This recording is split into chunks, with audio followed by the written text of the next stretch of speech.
Hey, gang. Okay, do you struggle to balance healing trauma while also trying to have a good, safe, happy relationship? This video is for you. In the next couple of minutes here, I'll walk you through just some basic principles so you can balance your relationship so that it is healthy, meaningful, and stays connected while you're also healing from trauma.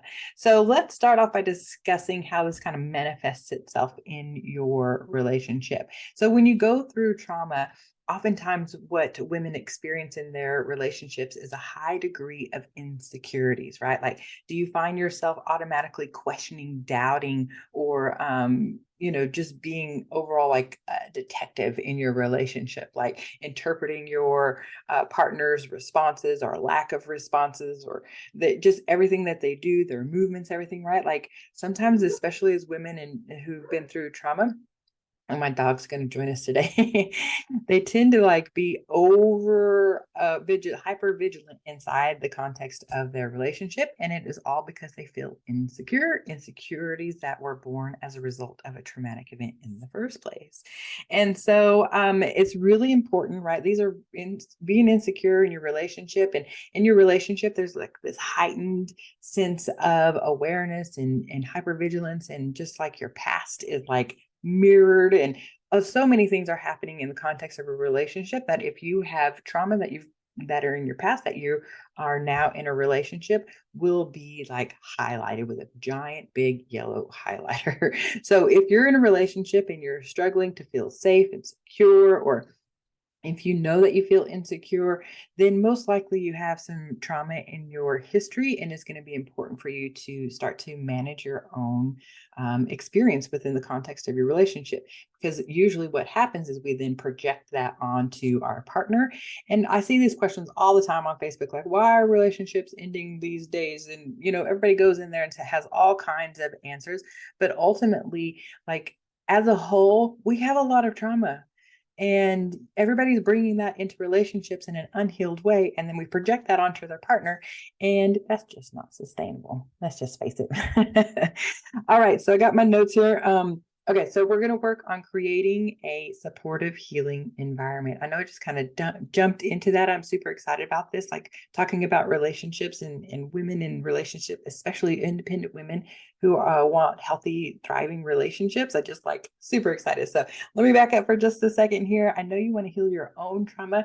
So drop me a line below and I will shoot you my book, Rebel Rising. It has the #1 most effective healing tool I use with all my clients to heal trauma. And for those of you who don't know me, I'm Contessa Akin. I'm the best emotional well-being coach that there is. I've coached close to 1,000 women over the last 15 years to heal their trauma, calm their nervous system, and empower them to rise up against the odds. The odds being their past. And in every video you get from me, you'll get at least one actionable item you can take today to start to heal and take back what was taken from you: peace, safety, and trust. All right, let's talk about a couple of things, just some basic principles that you can do so that you can start to balance your relationship with the pain that you are carrying and be able to start to heal. All right. One of them is self-care. Okay. I know like we hear self-care all the time, and it can be like so washed down and so watered down. Look, I guess you know how I feel about it, right? Like there's a lot of crap out there on the internet when it comes to self-care, especially for trauma survivors. And a lot of it really is crap because it only is like for the moment. It is not sustainable and sustainable. That's the word I'm looking for. If you, and you know what, I've got a video on sustainable self-care, so if you want to hear that, let me know. I'll send you that video as well. Okay, there's a lot going on here, and so is it when it comes to relationships. But when we're talking about self-care here, we're talking about your ability to take care of yourself so that you don't cross this line into this place where all you do is please everybody around you. And we're talking about your relationship. So oftentimes what I find with my clients is that they are just so desperate and clingy to please their partner so that they don't leave them, that they forget that they too need care. And oftentimes what we work on in the self-care area here is just defining what it is that you need. So if you know that you're like like holding on to your partner in a way where you're just like pleasing them but your needs are like totally forgotten and on the back burner, then it's time for you to start to figure out what you need. So sit down and just identify what you need. And we're talking about needs like safety, security, connection, adventure, acceptance, acknowledgement, respect. I mean, the needs can go on and on here. So just identify just one need that you have. I just need to feel understood. I just need to feel accepted. For me, I need to feel connected. And so I can now ask for that for my own self care. First, I got to give it to myself, right? First, I can practice giving that to myself. And then I can ask for that from my partner so that we can balance our relationship. So I'm not like just trying to please them all the time. Right. Okay. Another one is to manage your own triggers. Okay. Look, I can totally get on a soapbox around this one. Triggers are nothing more than your body responding to an external stimuli. So basically, what that means is something happens, you hear something, see something, or something happens, and your nervous system goes into that state of fight, flight, or freeze. Okay. So your nervous system basically anticipated or identified a threat and it's responding. And whenever your nervous system is in this response place, you definitely will not have the best response to your partner. So most of the time we're saying our partners triggered us, but really what is happening is our partner did something and our nervous system interpreted that as a threat. And so now we're just reacting in reactor mode by either fighting, flighting, or freezing.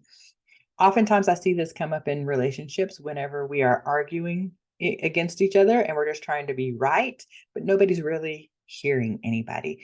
That's clearly a couple that is triggered, but they're not managing their own triggers. It is not your partner's responsibility to keep from triggering you, number one, or to help you calm down if you are triggered.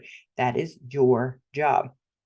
It is your job to manage your own experience, and that includes triggers. That is the truth, the harsh truth about triggers here. So learn how to calm your nervous system. You can do it by just simply recognizing your breath. You can make patterns with your breath. You can lay down. You can pressure points. There's tapping. There's all kinds of things out there that you can do to manage and calm your nervous system, but it is ultimately up to you to manage your own triggers. And then another one is about rebuilding trust within the relationship. And look, trust is one of those things that can be complicated and tricky and sticky, except it's not. Look, when we get in relationships, we make trust like so heavy and complicated. When really, when you think about trust, all it is clear communication, connection, and being able to be open with each other. If any partner is shut down or lying or avoiding, then this is basically like a symptom that the environment is not safe for them to be in to be able to be open with you, right? So you need to look at your part of that. Do you provide a safe space for your partner to be able to have a voice, to be able to say what they need to say, to be able to heal their own stuff? Do you have grace for them, right? Like if you both are coming into the relationship and you both have histories of trauma, then trust is going to be one of those things that you get to play a part in. It's not just one-sided. It is dual, right? And so you need to take a look at your part of it. Look, this is not factoring in that, yes, we have some abusive partners out there. Yes, we have people who lie and for the sake of lying and they really have no reason. Habitual, that's the word I was looking for. Habitual liars, things like that. Like we're not talking about those kind of people. We're talking about a genuine relationship where there's genuine two people and one or both of you have trauma that you're bringing into the relationship. And to build trust between the two of you means you're going to have to not forget, that's not the right way to put that, but to isolate your trauma and not to project that onto your partner as a reason for not trusting them. If they make a mistake, right, they're human. Let's give them grace and give them a chance. Let them rise up. But that's about creating the safe space so that they can do that. And that's how trust is created and solidified in a relationship. All right. I know you want to heal your trauma. So drop me a line below and I'll send you my book, Rebel Rising, where it has my #1 most effective healing tool I use with all my clients. Until next time.